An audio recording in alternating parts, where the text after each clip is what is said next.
తల్లిని ఎందుకంటే వాళ్ళు కన్నారు, నిన్ను పెంచారు, నిన్ను పెద్ద చేశారు. ఒక సంఘం ఎప్పుడు డెవలప్ అవుతుందని అంటే వాక్యం చేత నిన్ను కని, నిన్ను పెంచి, నిన్ను పెద్ద చేసి, నీ పరిస్థితులు నీ కొరకు కన్నీరు కాస్తున్న సేవకుడు ఎవరైతే గుర్తెరుగుతారో ఆ సంఘం డెవలప్ అవుతుంది, సంఘ విశ్వాసులు డెవలప్ అవుతారు. ఎక్కడో ఎవరో దేనిలో చూస్తున్న విశ్వాసులు ఈ రోజు సంఘాల్లో చాలా మంది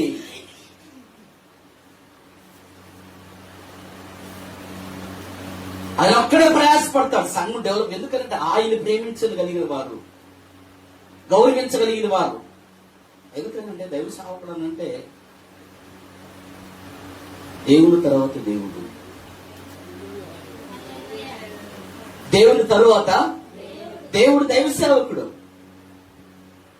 మోసే మీ అన్నకు నువ్వు దేవుడు అని చెప్పాడు, అహరోనుకు నువ్వు దేవుడు, అహరోను నువ్వు ఫరోకు దేవుడు. అంటే ఒక సేవకుడిని దేవుడు ఎంత స్థితిలో ఏ స్థానంలో ఉంచాడనంటే దానిని విశ్వాసులైన వారు గుర్తెరగలిగిన రోజున ఖచ్చితంగా వారు కూడా సక్సెస్ అవుతారు, సంతోషిస్తారు, ఆనందంగా ఉంటారు, అభివృద్ధి చెందుతారు. దీన్ని మొట్టమొదటిగా మీరు తెలుసుకోవాలి. ఇప్పుడు నేను తెల్లదొక్క వేసుకున్న అయ్యగారు తెల్లదొక్క వేసుకున్నప్పుడు తన గుండెల్లో ఎంత బాధ ఉందో. మరి వయసు ఎంత నాకు తెలీదు, నాకంటే 20 సంవత్సరాలు చిన్న.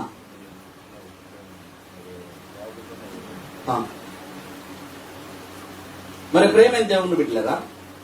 తన గుండెల్లో ఉన్నటువంటి బాధ ఎవ్వరికీ తెలియదు, విశ్వాసులకి. ఎందుకు చెప్తున్నానంటే వార్షికోత్సవం అంటే సంవత్సరం అంతా దేవుడు కాపాడి భద్రపరిచి దినాన ఇక్కడ ఒక ఆనందం.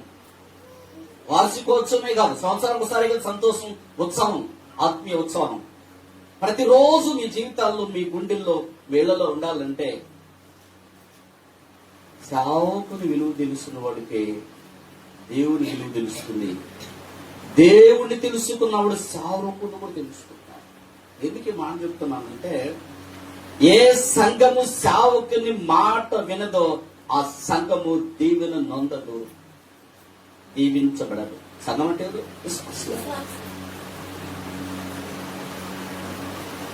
మరి తిరుపతిలో చూస్తున్నట్టు ఎంత ప్రయాస తెలుసా? వారానికి ఒకసారి రావాలి, ఎంత కష్టం తెలుసా? వార్షికోత్సవంలో మరి సంతోషంగా ఆనందంగా చేసుకోవాలన్నా కూడా దానికి తగినటువంటి ప్రతి పరిస్థితి అనుకూలంగా ఉండగలిగినప్పుడే ఏదైనా సంతోషం ఉంటుంది, ఆనందం ఉంటుంది. నేను కూడా బయట సువార్తలకు వెళ్తా, రాజమండ్రి, నెల్లూరు, తిరుపతి, ఇక ఆ బెట్టరకుంట, మా వాళ్ళందరూ తెలుతా ఓపెన్ మీటింగ్స్. అదే చెప్తాను, ఏ సంఘము సేవకుని అర్థం చేసుకోగలుగుతుందో ఆ సంఘము, ఆ సంఘ విశ్వాసంలో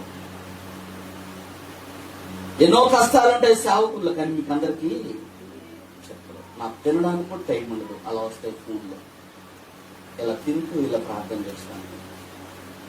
రాత్రుల్లో నిద్ర ఉండదు, కానీ వాళ్ళ ముందు మాత్రం అలా కనబడుతుంది. ఎందుకు ఈ మాటలు చెప్తున్నా?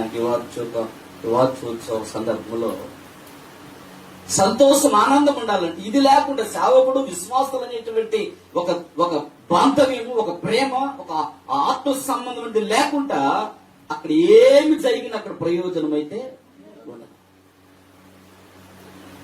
దీనిని మొదటగా మీరు గుర్తు చేసుకోవాలి.